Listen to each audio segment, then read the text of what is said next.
Nah, cerita kurban juga seperti itu. Dulu tokoh-tokoh Quraisy, penunggu Ka'bah, itu dulu sudah ndak tauhid, sudah musyrik kalau dalam bahasa agama.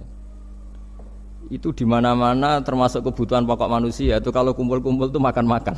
Itu mulai dulu.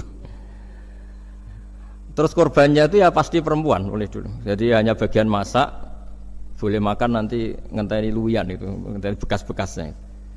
Sehingga yang nyortir Abu Jahal CS itu. Jadi yang kurban harus hewannya bagus, spesial, bahkan enggak boleh dikawinkan. Hewan yang mau dikorbankan itu enggak boleh dikawinkan, enggak boleh pernah dikendarai, enggak boleh pernah dipakai bajak sawah dan sebagainya. Semuanya serba spesial. Nanti dikorbankan di Ka'bah. Yang dijual Ka'bah. Nah, pertanyaannya Ka'bah ini enggak pemakan daging, yang untung ya ketua-ketuanya ini.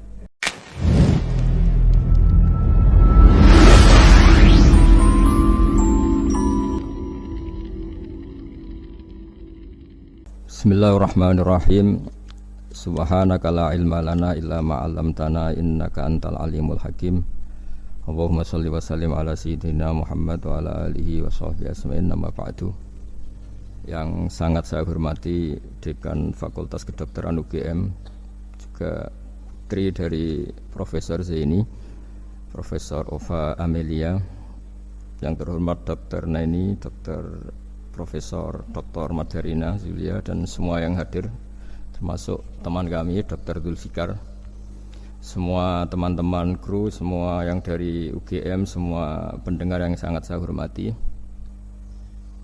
Saya tidak akan cerita tentang perspektif kesehatan karena ini wilayah yang menangani kesehatan. Mereka lebih spesifik, lebih tahu. Tapi saya akan cerita tentang sejarah kurban. Tanggal 17 Juli yang lalu kami pas sowan Pak Quraisy Shihab. Beliau adalah teman Profesor Zaini, abahnya Mbak Ova ketika di Al-Azhar. Ketika Profesor SMA di sana, Pak Quraisy, itu Pak Zaini kakak angkatannya. Jadi dekat sekali, dan alhamdulillah kemarin Mbak Najwa juga sambung langsung sama Profesor Ova lewat adik saya, Mama itu. Dan ini itu Bufa, sangat penting ya. Jadi kalau dalam tradisi agama itu silaturahim adalah menyambung sesuatu yang seharusnya tersambung. Saya masih ingat pesanan Pak Zaini, berkali-kali beliau bilang saya, agama yang masuk negara enggak konflik itu diantaranya paling spesial itu Indonesia. Karena para wali ini mendampingi kultur daerahnya, tapi tidak benturan. Misalnya kalau orang Jawa dulu pakai sesajen di sawah-sawah, katanya dimakan penunggunya. Ya penunggunya sawah itu kalau dulu ya pikirannya itu makhluk gaib. Di era modern ya penunggunya itu ya kambing, ayam itu. Jadi ya memang yang makan itu akhirnya. Tapi dulu itu aneh, diistilahkan dimakan penunggunya. Kalimat penunggu itu apa ya gak jelas, apa dengan tanda petik, apa penunggu betul gak jelas. Wali-wali datang tidak mengkafirkan itu, tapi terus dirubah jadi sedekah ke tetangga-tangga. Jadi kultur itu enggak dilawan, tapi cukup diubah. Jadi makani demit menjadi sedekah ke tetangga.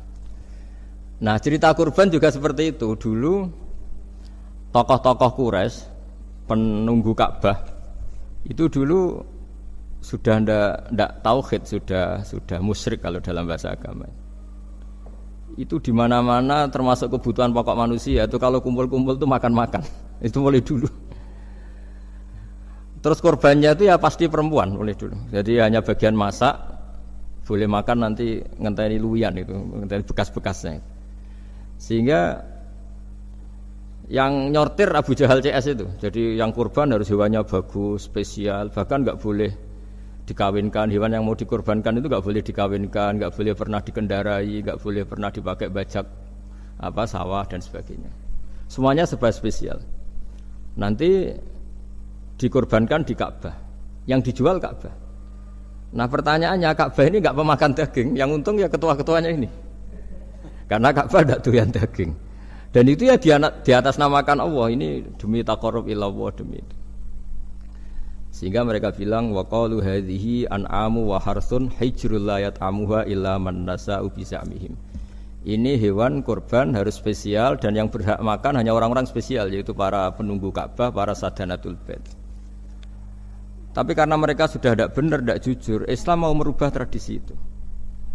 Tapi kalau tradisi itu dirubah, maka Islam akan terkenal pelit, karena dari acara makan-makan menjadi tidak ada makan-makan. Jadi kadang kebenaran itu harus diganti dengan sesuatu yang tidak ekstrim, karena tadi dari acara makan-makan menjadi sama sekali nggak makan-makan. Maka terus diganti oleh Islam dengan kalimat udhiyah, dengan kata kurban. Nah, kenapa itu harus terjadi? Karena kurban itu sebetulnya syariatnya Nabi Ibrahim, di mana orang Mekah itu memang turunan Nabi Ibrahim, sehingga sisa-sisa makan-makannya masih. Cuma mulai ada melenceng, ada sesajen, ada khurafat, ada bid'ah. Kemudian itu mulai masalah. Terus Rasulullah Muhammad SAW datang ingin benahi itu. Tapi yang dibenahi adalah menghilangkan kemusyrikannya, bukan makan-makannya. Akhirnya diganti oleh udhiyah. Nah, kenapa ada kurban? Kalau dalam banyak literatur, Nabi Ibrahim alaihissalam itu nabi yang paling, dengan tanda kutip, mengklaim kalau beliau itu orang paling sayang kepada Allah, paling dekat kepada Allah. Enggak ada yang dicintai selain Allah. Beliau memaklumatkan itu baik secara lisan maupun di gemuruh hatinya, di bisikan hatinya, di detak jantungnya, pikirannya seperti itu. Pas itu beliau belum punya putra karena beliau termasuk lambat punya anak. Suatu saat ditakdir punya putra, yaitu Ismail. Pas seneng-senengnya jalan, pas seneng-senengnya punya anak, sama Allah disuruh nyembelih. Anak kamu harus kamu sembelih. Ibrahim kaget. Kenapa ya Allah? Kamu adalah orang yang sering ngomong bahwa yang paling kamu cintai saya. Tapi setelah ada anak kamu, kayaknya enggak. Protes Nabi Ibrahim, Pak. Yang benar Gusti, iya harus anak kamu. Karena beliau kadung janji, kadung komitmen yang paling dicintai Allah, tidak ada yang lain. Saya akan mencintai engkau ya Allah, meskipun harus mengorbankan anak saya. Singkat cerita terus disyariatkannya kurban itu. Ketika Nabi Ibrahim berkomitmen melaksanakan perintah itu, Ismail juga mau nurut, bersama Allah diganti oleh hewan kurban yang bernama kambing itu. Sehingga versi cerita itu bahwa Allah akan maklumi ketika orang mencintai Allah secara serius, bersamaan dengan itu orang juga mencintai anaknya dengan proporsi masing-masing. Itu di khazanah-khazanah yang saya baca. Versi kedua, tapi ini nanti nggak perlu dipertanyakan. Nanti kalau UGM tanya itu versi yang paling baik, yang paling benar gimana? Yang tanya juga bid'ah, yang jawab juga bid'ah nanti. Karena itu wilayah yang kadung terjadi. Jadi kalau dalam ilmu hadis itu, kalau kadung terjadi, buat kamu unggulkan yang mana, tetap saja yang terjadi hanya satu, mau kelewat. Beda dengan istihad solusi. Karena mau terjadi ya kita uji coba. Kalau nggak cocok yang A ya cocok alternatif B, alternatif C. Kalau sudah kelewat, mau gimana? Kalau salah ya salah aja kan. Versi kedua begini, semoga versi kedua ini yang benar. Kalau ini benar, keren. Nabi Ibrahim itu memaklumatkan diri. Kalau dalam bahasa Arab itu iddia itu mengklaim bahwa dia adalah orang yang paling sayang terhadap makhluk Allah, semua hamba Allah. Terus beliau diterbangkan ke langit. Ya karena UGM ini lembaga akademik, nanti saya baca teksnya. Kalau bahasa Arabnya itu takbirnya. Diterbangkan ke langit, ke alam malakut. Ya tidak usah ditanyakan cara terbang gimana, nanti ribet nanti itu. Setelah diterbangkan di langit, wa kadzalika nuri Ibrahim malakutas samawati wal ardh, diperkenalkan alam langit, terus dipertontonkan. Itu ada sekian hamba Allah yang nyabu, yang ngefly, yang dugem, pokoknya yang maksiat-maksiat itu. Ibrahim ditanya sama Allah, gimana itu mereka menurut kamu? Damirhum, habisi saja Allah. Mereka makan rezekimu, hidup di bumimu, tapi mereka tidak mengindahkan engkau. Matikan saja. Sama Allah diturutin. Jalan-jalan lagi sampai 3 kali peristiwa tempat-tempat maksiat itu dihabisin sama Nabi Ibrahim. Beliau minta sama Allah supaya itu dihabisin. Singkat cerita, terus beliau diturunkan sama Allah. Setelah diturunkan, ya Allah tidak jawab, tidak apa. Allah itu punya sunnah, punya tradisi. Dengan nabinya itu tidak jawab. Suatu saat Nabi Ibrahim disuruh bunuh anaknya, disuruh nyembelih. Protes kan? Huwa samratu fuadi. Ini kekasih saya. putra saya, kenapa engkau nyuruh membunuh? Terus kata Allah, kamu tidak ingat di malam kamu saya mi'rajkan melihat hamba-hambaku dan itu yang bikin aku dan saya cinta sama mereka yang bikin saya, kamu enak saja minta dibunuh. Sengkerian gantian saya yang minta kamu tidak nurutin gitu. Kamu pas minta saya tidak tak pikir langsung tak turutin. Kenapa saya yang sekarang minta kamu mikir gitu. Tapi huwa samratu fuadi itu buah hati saya. Lah memangnya makhluk-makhluk itu makhluk siapa? Saya yang bikin. Kamu enak saja nyuruh bunuh. Nah semenjak itu jadi kearifan kita. Makanya Mbak Ova ini kalau guyonan di dunia kiai, kalau ada majikan bentak pembantunya yang salah meletakkan piring atau gelas, pasti cara berpikir mesti pembantunya ada cantik. Karena kalau salah tok kok dia cantik itu mesti mikir. Enggak bisa orang bentak orang cantik gitu. Jadi sama, misalnya saya janjian sama Gus Fikar, janjian Gus datang hari Senin gini-gini, ternyata beliau enggak datang. Kalau saya tidak punya utang, tidak atasan saya pasti marah. Sudah janji kok gini-gini. Saya bisa marah itu sebetulnya sebabnya itu dua. Saya kecewa dan dia tidak punya jasa. Tapi yang diomongkan hanya, wah, kamu khulful wa'di apa? Enggak tepat.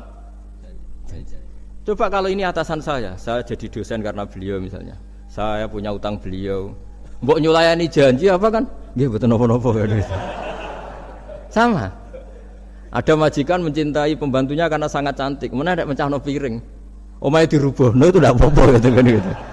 Sama. Makanya ada guyonan di dunia kiai itu, ada anak perempuan kan enggak lazim ya, perempuan pakai GL Pro kalau dulu, mungkin sekarang pakai Ninja, pakai celana jin.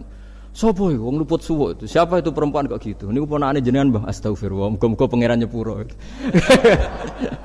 Jadi langsung rubah dari maksudkan menjadi ndak karena keluarga. Nah jangan-jangan kebencian kita pada maksiat itu oke, kita wajib benci maksiat, tapi tetap ada catatannya.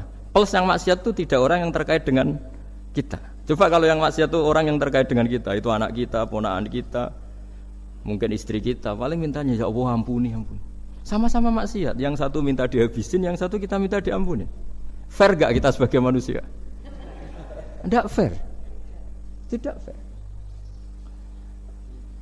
Nah, ya gak fair ya. Apa ya fair? Mikir. Makanya kalau ada guyonan, ya itu tadi. Ada supir salah dimarahin, pasti supir ini belum pegang rahasia. Tapi kalau sudah pegang kartu, si majikannya punya apalah gitu, simpanan gitu. Wah ini pegang, berani marah gak dokter? Tidak ada. Ini dokter Kelik juga teman saya. Itu pengalaman sekali. Jadi itu guyonan kiai. Makanya jadi manusia itu enggak pernah adil sebenarnya. Makanya Allah pernah mensifati manusia itu wa kanal insanu dzaluman jahula. Manusia itu sangat zalim dan sangat bodoh. Kalau misalnya jenengan tanya, orang soleh pun itu gimana? Orang soleh asal manusia tidak nabi. Itu ya mesti ada zalimnya. Makanya kalau dalam kitab Hikam diterangkan, kitab Hikam itu kitab yang olah manusia. Itu menyebut begini, manusia itu siapa? Dijawab, manusia itu mangkanat mahasinuhu masawiyah. Orang yang ketika baik saja salah, apalagi ketika salah. Kita misalnya punya toko laris itu, doanya mustajab, laris, pembelinya banyak, kualitasnya bagus. Pasti ada toko sekeliling yang megap-megap karena orang sekarang ke kamu kan gitu. Sama di kampus ya gitu, kalau ada kampus besar yang lain pasti kemahjub, terhalangi karirnya di semua. Sehingga orang supaya terus merasa salah, Rabbana dzalamna anfusana, meskipun kita sedang benar pun. Saya termasuk kiai yang kalau ngelepas haji, mungkin yang haji itu mangkel. Karena saya tidak pernah muji-muji haji, meskipun saya melepas orang haji. Umumnya kiai kalau ada orang haji kan dilepas haji mabrur, tidak ada lain balasan kecuali surga. Saya itu karena pernah kecil, pernah dengerin masyarakat. Itu ngenes ketika si kiai pidato tadi ternyata ngenes. Ngenesnya seakan-akan surga itu hanya milik yang haji. Wah, nak koyo kula sepundi Gus wong kula ora kelar kaji. Semenjak itu setelah saya jadi kiai ya dendam juga. Akhirnya setelah saya jadi kiai kalau ngaji orang yang haji mabrur balasannya surga, orang yang fakir sabar juga surga, orang yang sering dimarahin istri juga surga. Kata pokoknya surga terus. Sampai yang mau haji itu, Gus, gimana kok bahas kita kok sama dengan mereka? Ya karena saya ada ulama pesanan kata saya gitu. Jadi artinya gini, ketika Anda muji ibadah haji, jangan kira yang ngenes tidak banyak, yang ngeluh juga banyak karena mereka ada takdir gak mampu haji. Itu hebatnya Islam. Islam juga datang dengan solusi-solusi. Misalnya Jumatan itu hajinya orang miskin. Orang yang ingat Allah mulai subuh sampai matahari terbit juga sama dengan umroh. Jadi karena tidak semua orang itu mampu haji.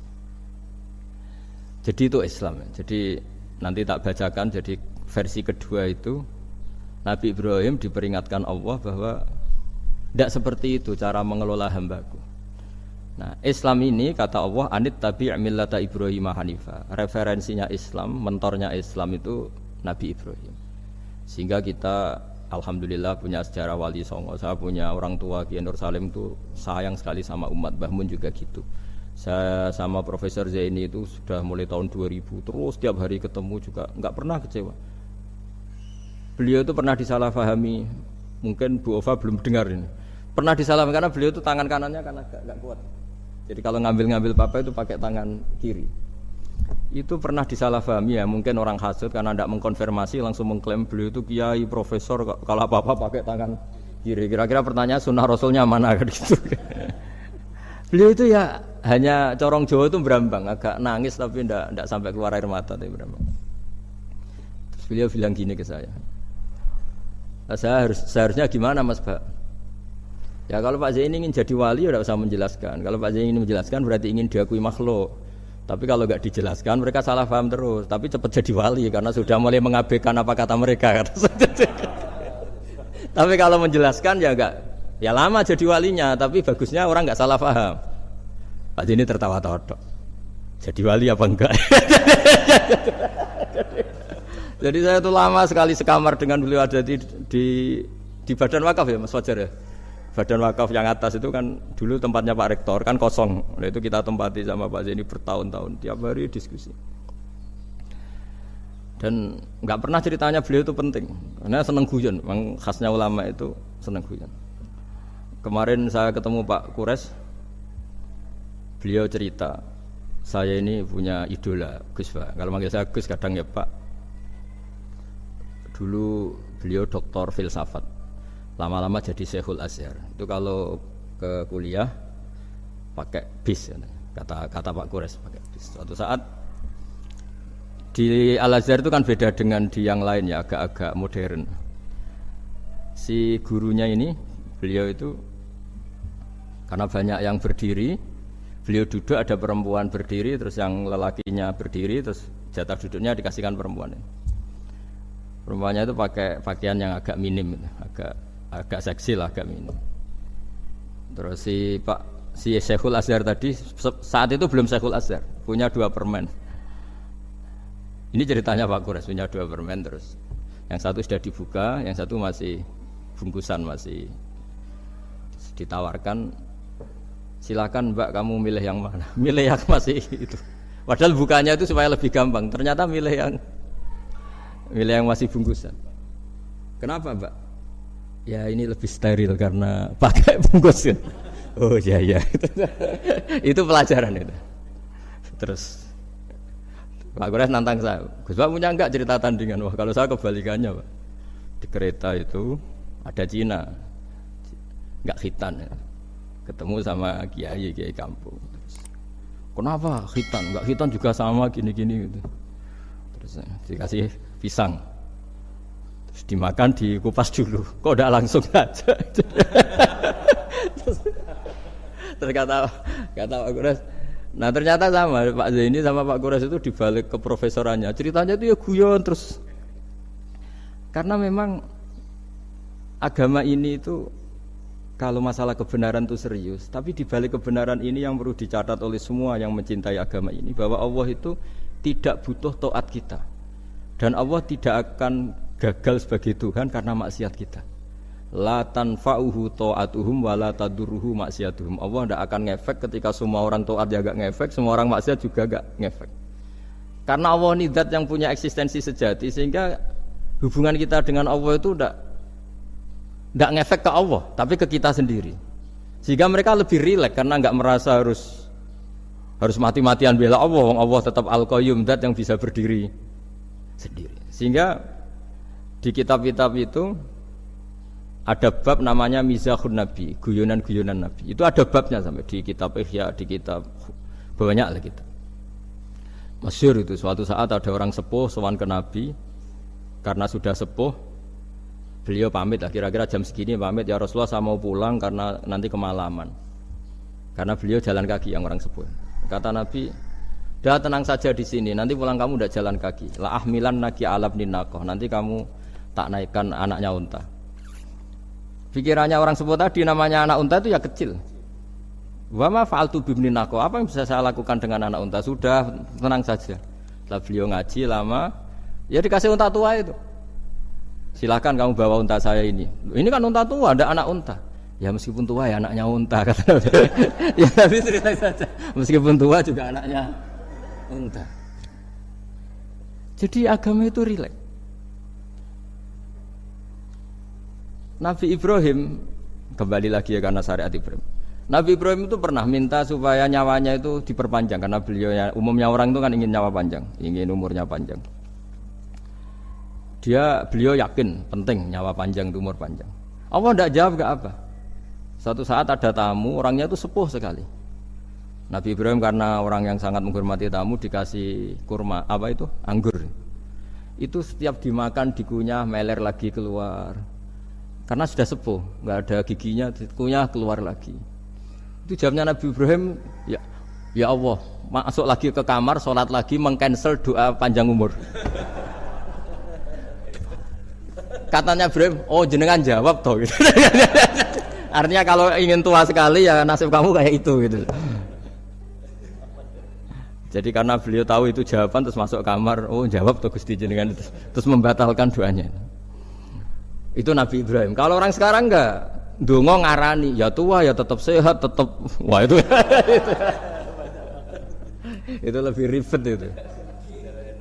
Iya, jadi karena doa itu kalau enggak diperjelas itu ya repot. Ini cerita supaya kita berislam itu ceria. Saya Mbah Mun itu meskipun kiai top, senengannya nggih guyon bapak saya. Tapi guyon itu ada yang wajib. Saya dulu itu janggal. Ini cerita ya, mungkin kalau di kampus-kampus umum agak asing, tapi ini cerita. Nuduh zina itu dosanya besar sekali. Saya ulang lagi, nuduh orang lain zina itu dosanya besar sekali. Disebut bab qadzaf. Saya pernah menjumpai 3 kiai besar Bu Ofa, 3 kiai besar. Kiai top semua. Di majelis itu ada gosip bahwa si A itu punya selingkuhan sama Sri misalnya atau dengan siapalah, dengan perempuan. Itu kalau di Arab itu senengannya pakai Salma, Laila Majnun Salma. Kalau di Jawa itu kasihan korbannya itu.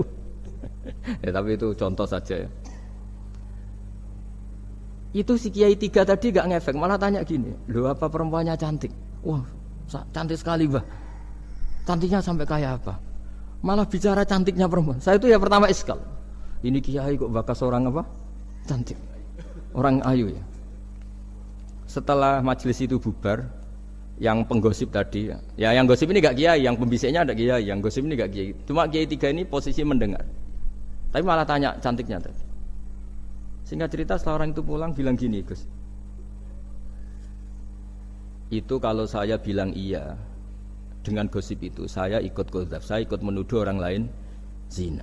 Itu dosa besar. Selain itu saya Kiai, kalau saya bilang iya dianggap membenarkan.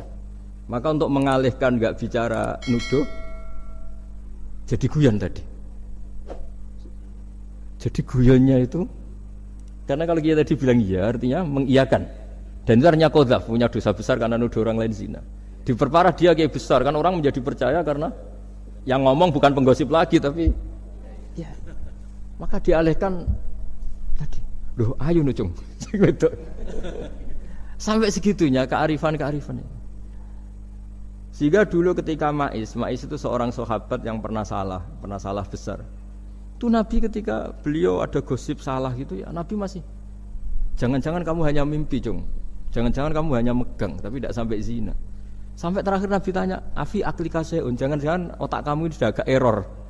Saking tidak inginnya Nabi mempercayai hal-hal seperti itu. Nah, problem kita di zaman sekarang justru kadang nyari-nyari supaya tahu buktinya. Yang dulu para orang soleh menghindari bukti itu supaya enggak suudzon, sekarang orang mencari-cari bukti. Padahal itu dilarang, wala tajassasu, orang enggak boleh mencari-cari kesalahan orang lain. Nah, itu kearifan-kearifan yang saya dapatkan dari Bapak, dari Mbah Mun, dari Pak Zaini, dari Pak Gures. Mereka orang-orang yang luar biasa menghindari ngomong penting. Sekarang itu orang banyak yang sering ngomong penting. Sebenarnya itu malah salah. Karena kalau ngomong penting itu vonis terhadap orang lain.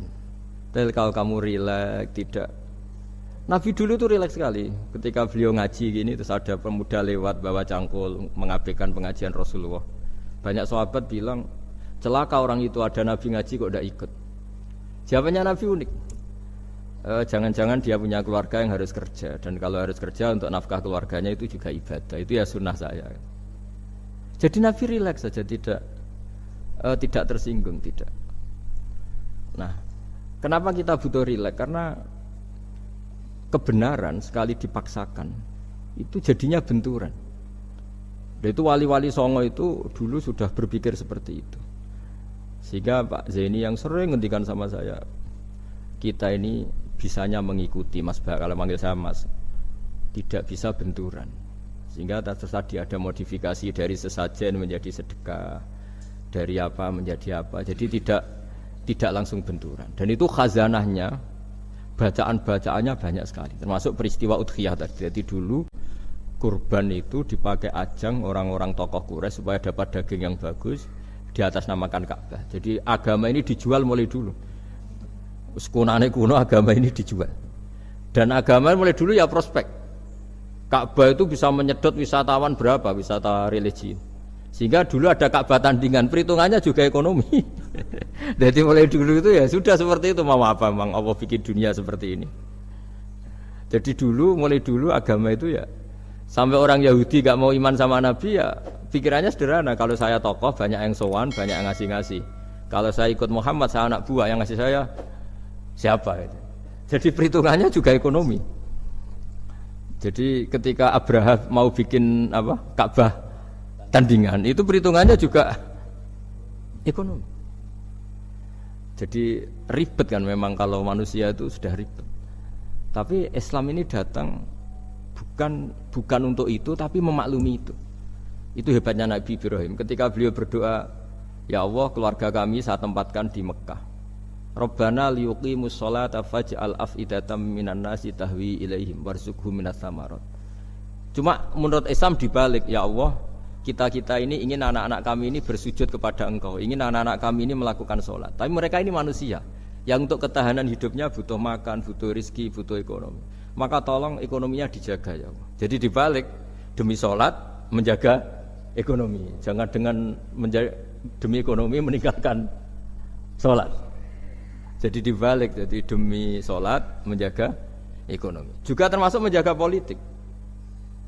Andaikan tidak ada orang Islam yang cakap politik, terutama yang soleh-soleh, kemudian negara bikin aturan ala mereka, sholat dianggap larangan, pengajian dianggap larangan, juga repot. Makanya mulai dulu kiai-kiai itu ya politik, karena nggak ingin negara ini diatur oleh orang yang anti sholat, anti agama. Karena kalau negara terserah yang sedang jabat, kemudian yang jabat tidak soleh, bisa nganggap maksiat-maksiat tidak ilegal, yang pengajian justru ilegal. Nah, di sini kenapa banyak orang-orang soleh dulu ya rata-rata ya berpolitik, mulai sebelum kemerdekaan sampai setelah kemerdekaan. Jadi itu ada filosofinya. Nah, bahwa ada oknum-oknum yang tidak seperti itu ya monggo, itu oknum. Tapi sebetulnya awal-awalnya kenapa banyak orang soleh yang politik, karena nggak ingin negara ini dipimpin oleh orang-orang yang anti agama, anti kebaikan. Sehingga berkahnya apa? Berkahnya negara ini berkonstitusi secara Islami. Meskipun tidak negara Islam, tapi tadi hak-hak asasi manusia terjaga, hak belajar, hak beragama, hak ibadah. Coba bayangkan kalau kita jadi korut, Korea Utara kan pusing. Jadi, nah itu uniknya, lagi-lagi ini cerita uniknya. Itu mulai dulu itu tidak ada benturan. Ketika ada Masumi, ada Partai NU, ada macam-macam. Muhammadiyah datang di Jogja itu Itu Mbah Ahmad Dahlan itu teman dekatnya Mbah Hasyim. Saya tahu banyak tentang namanya dulu Darwis. Itu dulu ngajinya sama pernah buyut-buyut Qiyami di sini. Dulu ngaji Mbah Soleh Darat, Mbah Ahmad Dahlan sama siapa itu Mbah Hasyim. Ketika di Mekah yang Mbah Ahmad Dahlan ngaji Syekh Khotib Minangkabau itu ya sama Mbah Hasyim. Nah kebetulan Mbah Ahmad Dahlan hidup di Jogja yang zaman itu sudah khurafatnya kayak apa karena ada sistem agama yang sangat menurut beliau sangat jauh dari Islam yang murni, terus beliau revolusinya seperti itu. Yang Mbah Hasyim nempat di Jombang. Nah itu kan murni ilmu sosial, murni muqtadul hal. Terus beliau punya metode yang berbeda tapi enggak masalah, mulai dulu enggak masalah. Kemudian yang jadi kalau yang kadang-kadang memasalahkan tuh ya memang yang enggak tahu masalah. Sebenarnya dulu itu ya biasa aja karena ya itu urusan metode, urusan. Saya teruskan masalah udhiyah. Jadi yang diceritakan Nabi Ibrahim tadi bahwa benci seseorang kita atas namakan maksiat itu tidak segampang itu. Karena jangan-jangan kebetulan yang maksiat itu keluarga kita. Apakah kita punya kebencian yang sama saat yang maksiat itu keluarga kita, atasan kita, teman kita? Ya kayak tadi. Kalau saya corong jodi belenjani janji, ada orang janji sama saya enggak tepat waktu, saya bisa marah itu pasti sebabnya jelas. Itu bawaan saya enggak berjasa sama saya. Kalau kata dokter Gelik enggak cantik ya. Tapi kalau itu orang yang misalnya rektornya bilang, maaf ya saya tidak bisa datang hari ini, tidak apa-apa. Pasti manut itu. Atau yang nyelayan janji kiai itu, cuma kamu harus teko itu. Ini bukan apa-apa.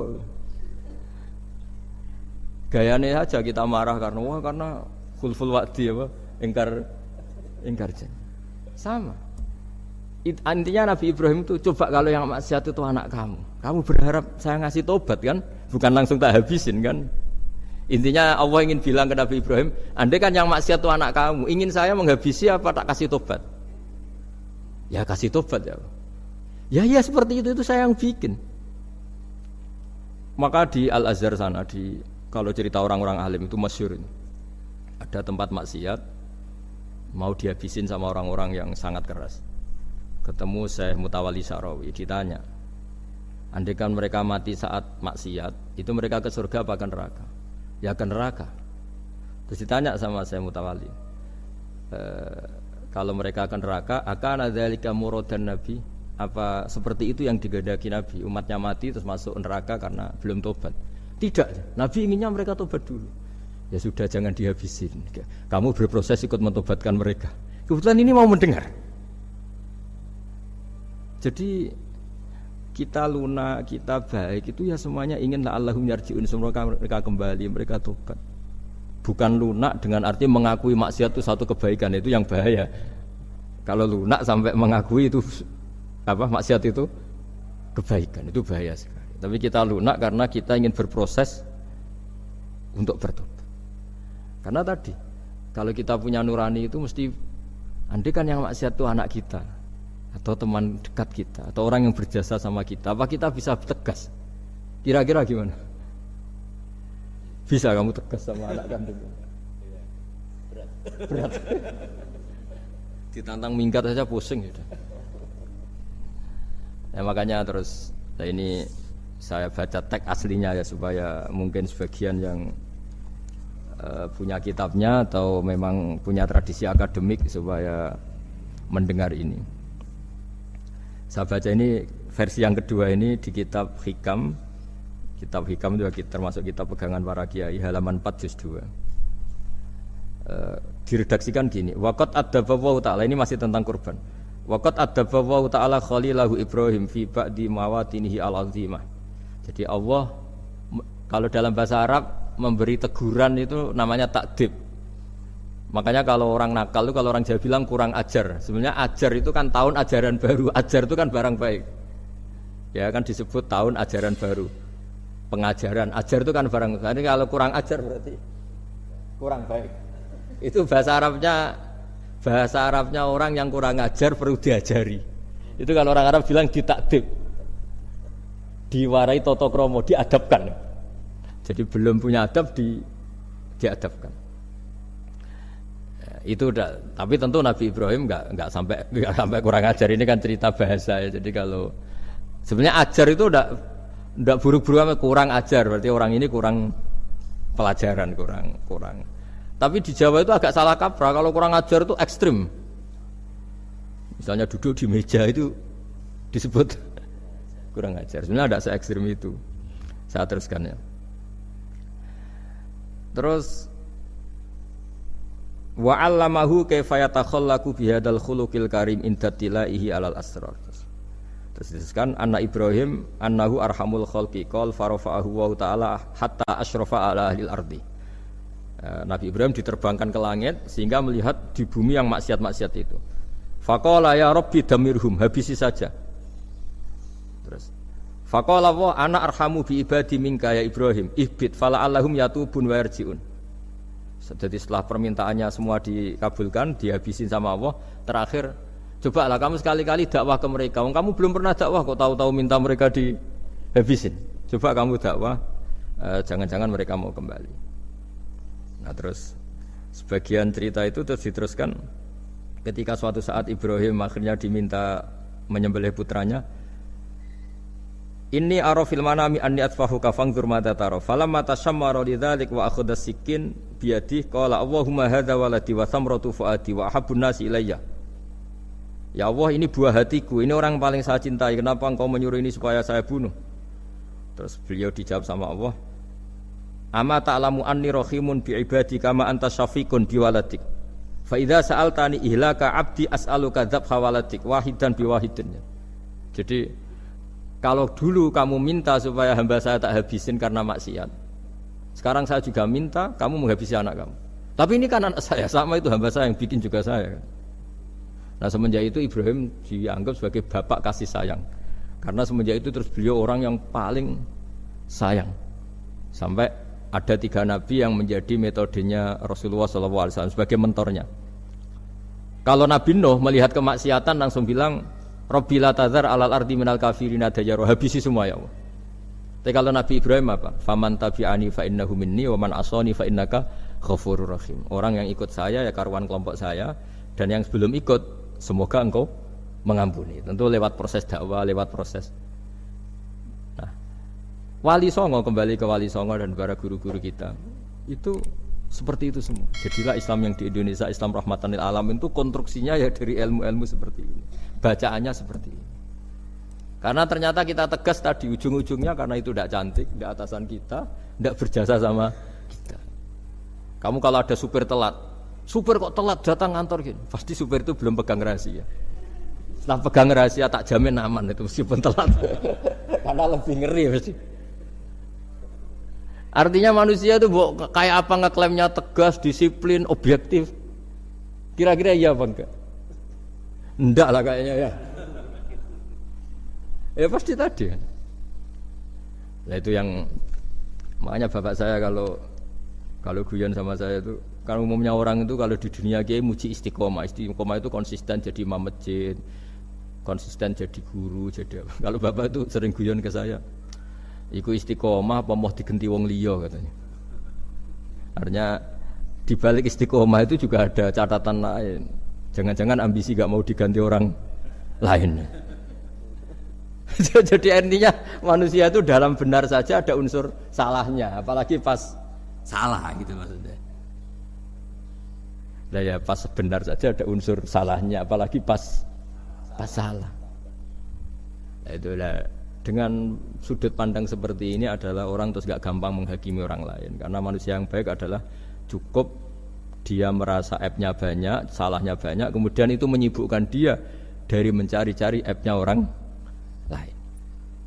Makanya kalau dalam cerita Ibrahim alaihissalam, karena kurban itu identik dengan syariatnya Nabi Ibrahim. Ini saya punya catatan yang kemarin tak baca juga di Jakarta. Itu suatu saat Nabi Ibrahim itu didatangin orang Majusi dulu. Orang Majusi itu ya tidak beragama.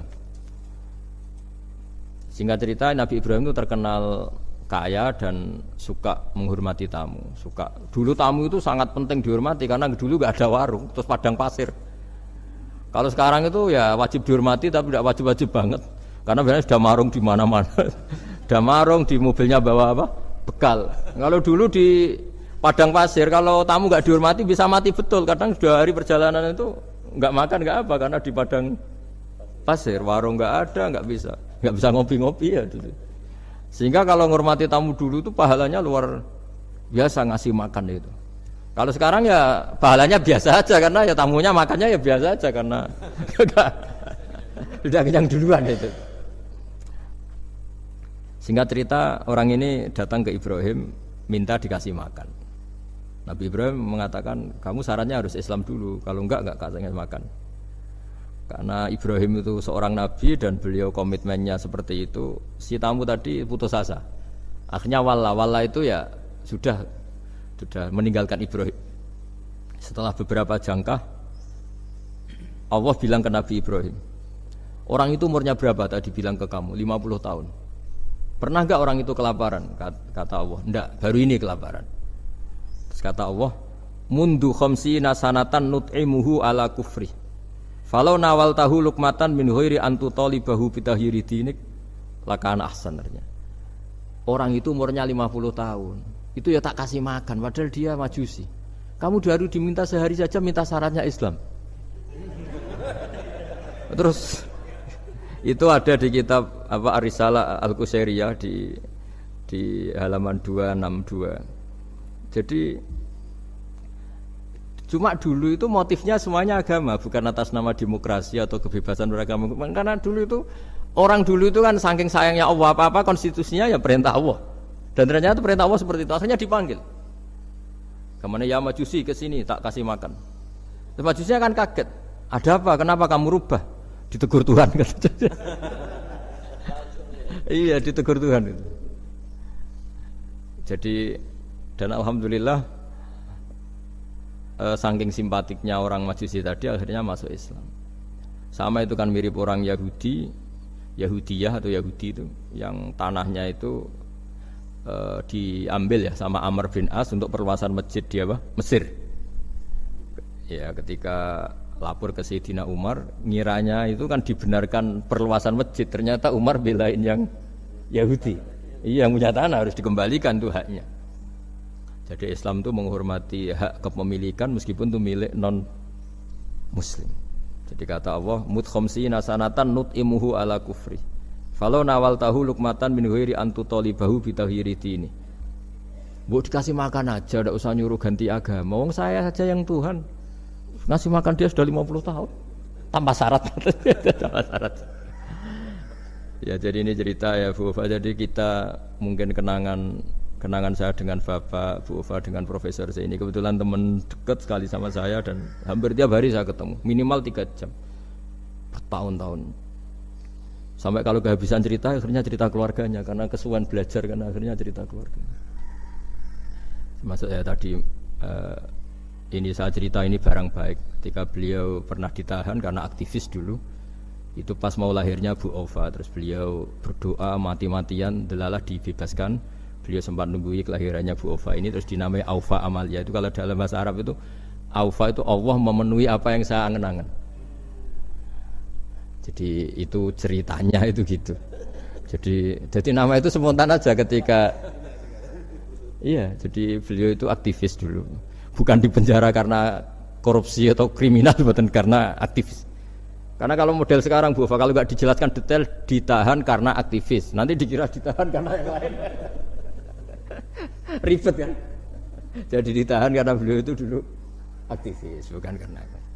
Ya saya kira demikian. Monggo kalau ada sesi tanya jawab, kalau tapi yang ringan-ringan saja nanti jadi serius. Berapa pertanyaan? Apa waktunya pakai waktu? 10 menit ya?